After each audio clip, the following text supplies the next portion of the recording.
Olá, amigos e amigas, estamos aqui para mais uma aula de Conhecimentos Técnicos do IBGE 2022 e vamos aqui para o capítulo 2 da apostila, o censo, né?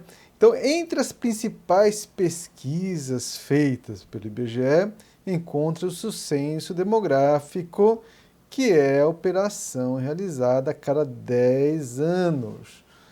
Então, o IBGE não faz só o censo demográfico que nós estamos a estudar, ele faz outras pesquisas também. Dentre diversas pesquisas, você tem a maior de todas, que visita todas as pessoas do país, que é o censo demográfico de 10 em 10 anos.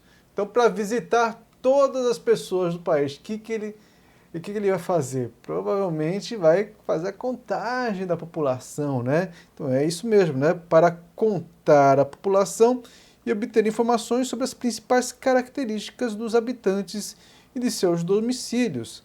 Além disso, verifica a sua distribuição territorial no país, a evolução do seu quantitativo ao longo do tempo. Então ele vai fazendo comparações estatísticas. Ó, naquela cidade ela tinha 10 mil habitantes, agora tem 9 mil habitantes, tem 8 mil habitantes, está diminuindo aquela cidade. Aquela cidade, né, que tínhamos 100 mil habitantes, agora tem 500 mil habitantes, opa, está explodindo aquela cidade, né? Então, o IBGE faz todo esse acompanhamento, né? E aí, o censo demográfico é a principal fonte de dados sobre a situação de vida da população nos municípios e localidades. É óbvio, né? Ele visita todas as pessoas do Brasil, vai visitar a sua casa também. Então, é a principal fonte, com certeza. Estes dados podem ser utilizados. Dá para imaginar quem utiliza esses dados? Ah, tá lá, você falou que era o governo, iniciativa privada também. Exatamente, né? Para definição do quê? Políticas públicas. De novo, tem essa palavra aqui. Em nível nacional, estadual e municipal. Ou seja, em todos os níveis. Ficou faltando aqui do distrital, né? Como auxílio para a tomada de decisões na área de investimentos, especialmente em relação ao setor privado. Né? Então, uma empresa, eu quero abrir uma fábrica de papel. Onde que eu vou abrir essa fábrica de papel? Onde a gente possa plantar árvores, eucaliptos e tudo mais. Então, ele vai procurar, através de informações do IBGE, onde existem essas plantações, onde existe local, onde existem pessoas qualificadas para trabalhar nessa fábrica de papel, assim por diante. Então, ele vai utilizar informações do IBGE para decisões na área de investimento e o governo para a definição de políticas públicas, tá certo? E aí, em 2022, o IBGE realizará o 13º Censo Demográfico, que será um retrato do corpo inteiro do país. Então eles vão tirar uma foto, daqui a pouquinho eu falo desse retrato, dessa foto. Após levantar o perfil da população e das características dos seus domicílios. Ou seja, ele nos dirá como somos, quantos somos e como vivemos. De novo, esse termo aqui na aula 1 nós vimos, na aula 2 de novo esse termo. Como somos, quantos somos e como vivemos.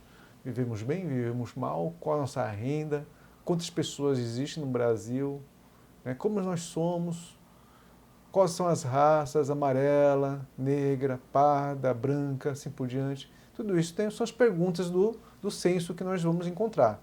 Né?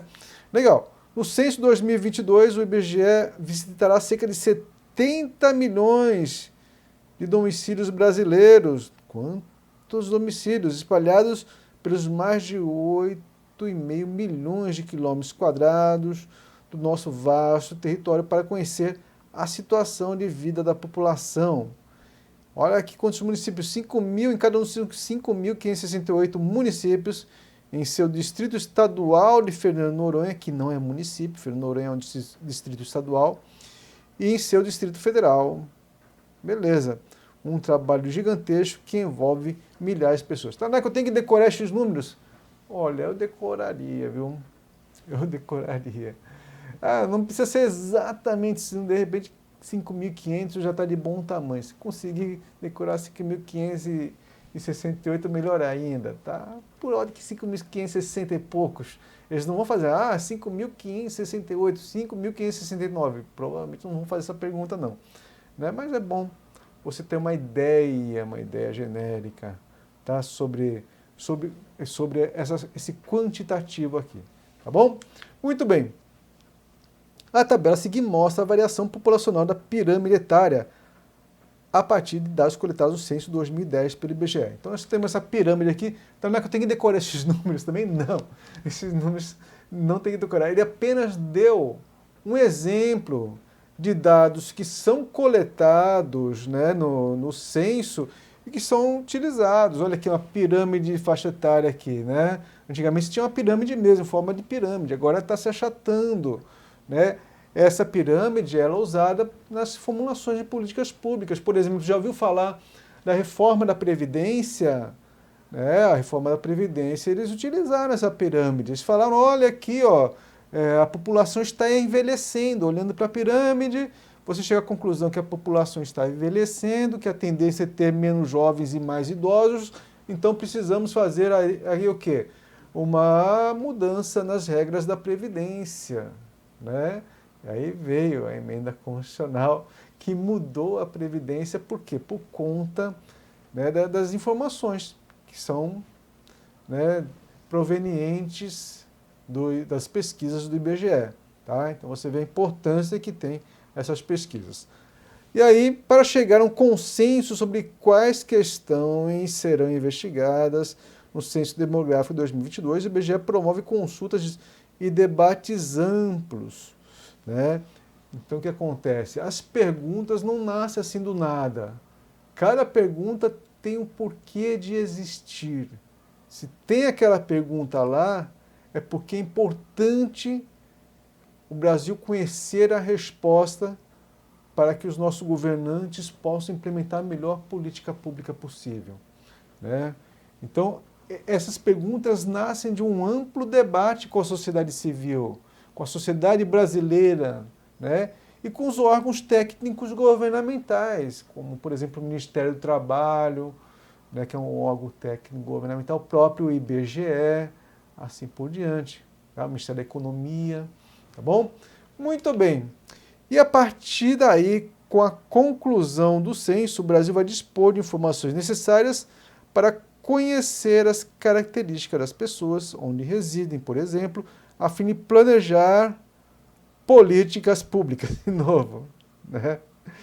Olha quantas vezes ele fala em planejar políticas públicas, investimentos públicos também, né? Onde nós vamos gastar, aplicar o dinheiro.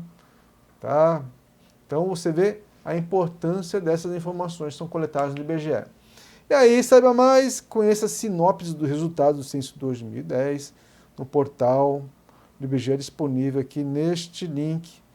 Tá? Você tem aqui os resultados do Censo 2010, se você tiver alguma curiosidade, tá? Não tem que decorar aqueles resultados nem nada, só se você quiser entrar lá, dar uma passeadinha pelo link ali para ter uma ideia, certo? Mas não, isso aí só se você quiser mesmo, tá? O conjunto de dados coletados trará resultados relacionados a questões fundamentais, como, então o que vai trazer quando coletar esses dados? Aí ele passa um monte de exemplos aqui, né? Você vai conhecer o total da população no país, por sexo e faixa etária, e como está distribuído no território nacional. Então vai ser possível fazer aquela pirâmide, né? Ver se ela se achatou mais, né? Como está aquela pirâmide de faixa etária, por exemplo. A expectativa de vida da população do país, né? Qual que é a expectativa de vida? E sabe que isso até impacta nos cálculos também. Um exemplo é um cálculo previdenciário, também impacta em expectativa de vida. Quanto maior a expectativa, mais a pessoa vai viver, então mais vai ser gasto com previdência, por exemplo. Né? A estimativa de brasileiros que vivem fora do país, o número médio de filhos que uma mulher teria ao final do período fértil, o tipo de habitação que vive a população no país, em casa de alvenaria, em casa de madeira, em casa mista, a proporção da população que tem acesso ao saneamento básico, isso é importantíssimo, né? O nível de instrução da população, se tem o fundamental completo, o nível médio, nível médio completo, superior, as condições de trabalho e o rendimento da população, um panorama da diversidade étnico-racial da população brasileira com sua distribuição por cor ou raça, né? No meu caso, raça amarela. Não sou tão amarelo assim, né? Mas por ser japonês, minha raça é amarela, tá? E aí, a caracterização dos povos indígenas, né? Por etnias e línguas indígenas faladas, utilizadas nos seus domicílios, além de dados sobre a população quilombola, né? Então, vai ter também, o censo chega nas aldeias indígenas mais distantes e nas populações quilombolas também, tá? E a gente vai ter um capítulo só falando sobre isso. Antes da execução de um censo, é realizado um teste geral. Então, foi feito um test drive, sabia? Para testar como se comporta a população perante as perguntas que são formuladas, quanto tempo cada entrevistador gasta, um monte de coisa. É um test drive. Né? Se você vai implementar uma pesquisa da magnitude que é o censo no Brasil inteiro, é importante fazer um teste geral, né? Entre aspas, um test drive, né? Com o objetivo de verificar todas as definições e procedimentos planejados. Para a Operação Censitária 2022, foi realizado um ensaio, o Censo Experimental 2019. Então teve censo 2019, só teve para uma cidade o Censo Experimental 2019. Inclusive teve processo seletivo também. Foi o quê? Foi no município de Poços de Caldas, um município maravilhoso, com suas termas, águas quentinhas, lá em Minas Gerais. Você quer descansar, né? Vai lá para Poços de Caldas. Então, foi o censo experimental, tá? Isso você tem que saber. Foi em Poços de Caldas, você tem que saber que fica em Minas Gerais também. No período de 1º de outubro de 2019 a 2 de dezembro de 2019. Tem que saber essa data, é bom saber também, tá? Legal. O censo demográfico, o censo experimental 2019, assim como qualquer censo, tem a coleta de dados como uma das etapas principais. A partir de entrevistas com moradores, o IBGE registra informações sobre os seus modos de vida. Os dados coletados são relativos ao estado de coisas em uma data específica, isto é um retrato da situação naquele momento. Então, o censo vai tirar uma foto de um momento. Mas como que momento, Tanaka? O censo foi realizado de 1º de outubro de 2019 até 2 de dezembro de 2019, outubro, novembro, 2 meses. E é um retrato é uma coisa instantânea, naquele segundo ali, né? Uma coisa de, às vezes, milissegundos é um retrato, né? Uma foto. E aí, como você está falando, se durou tanto tempo assim, a foto desse tempo inteiro, não. A gente vai ter que saber aí qual que é esse período, que dia que foi tirado, que hora, que minuto, que segundo que foi tirada essa foto aí, esse retrato, tá? Então é preciso adotar uma data específica como referência para evitar divergências entre quantitativos e características da população que se alteram com o tempo, entre o início e o fim do período de coleta.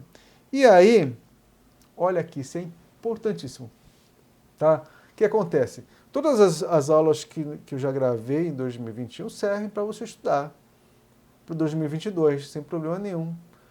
A única diferença praticamente é essa. O resto onde tiver censo demográfico, tivesse escrito censo demográfico 2021, você troca por 2022, né? Uma troca simples. Tanto é que o próprio edital da FGV estava lá, eles se enganaram, mantiveram ali censo demográfico 2021, né? Na verdade, 2022. Mas vamos ver qual que é a data desse retrato. Preste atenção. Olha aqui, a coleta do censo demográfico 2022 será realizada em todo o Brasil a partir de 1º de junho de 2022, mas a data de referência é a meia-noite, 31 de maio, para 1º de julho de 2022. Então, significa que os legisladores deverão considerar a realidade desse instante no tempo como referência para a coleta de dados. Assim, o que acontece? Vamos lá. 31 de maio de 2022. deu meia-noite. Aqui, à meia-noite, a 31 de maio de 2022 para 1º de junho de 2022, que é tirada a foto, nesse exato momento. Então, você foi visitar uma casa. Tem um bebezinho que nasceu aqui, 1º de junho de 2022, a 0 hora e 1 minuto, por exemplo.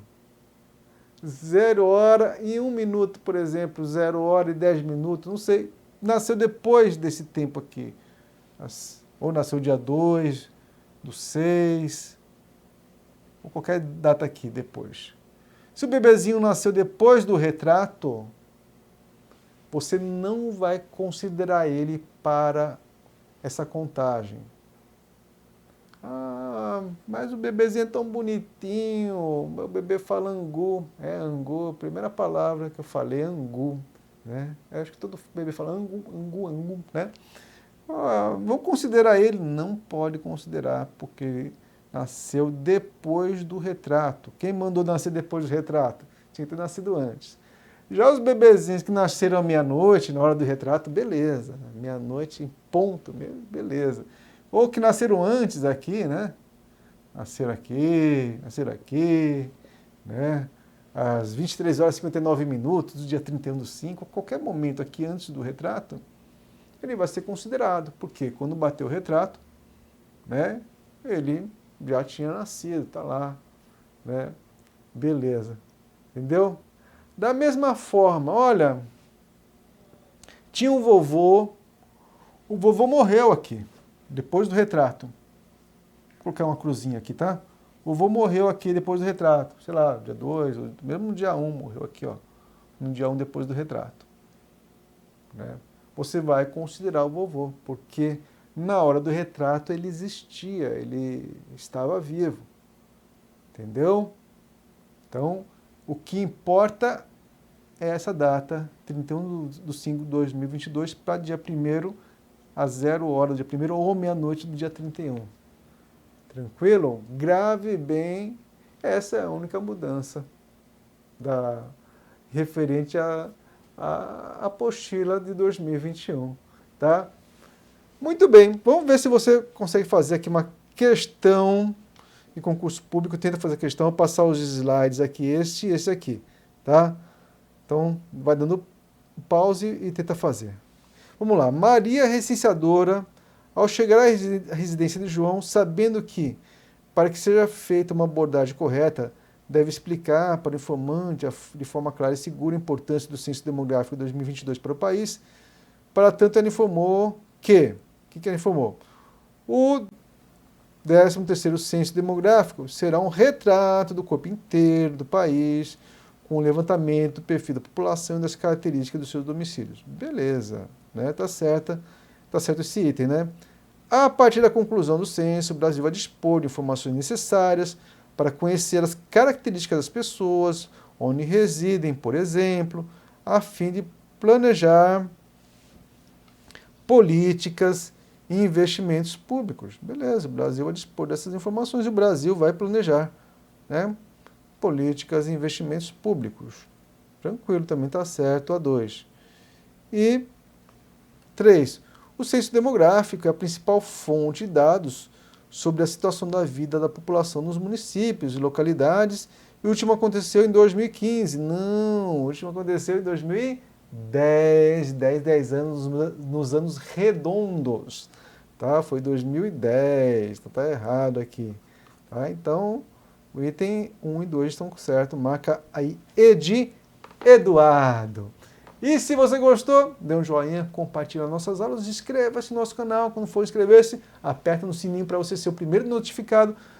Siga a minha conta aqui, me siga no Instagram, Edutanaka. E se você quiser os slides dessa aula, está lá, www.concursodibg.com. Aulas de questões também nós temos disponíveis aqui nesse site, um link para a plataforma do Hotmart, se você se interessar também. Tá joia? Mas vamos aí com aulas teóricas com completas e sempre gratuitas para toda a população, para você gabaritar aí no concurso de recenseador e poder ter aí o seu período de recenseador, né? Aí no seu currículo. Olha que coisa boa. Tá joia? Um grande abraço, a gente se vê na próxima aula. Até mais, tchau, tchau.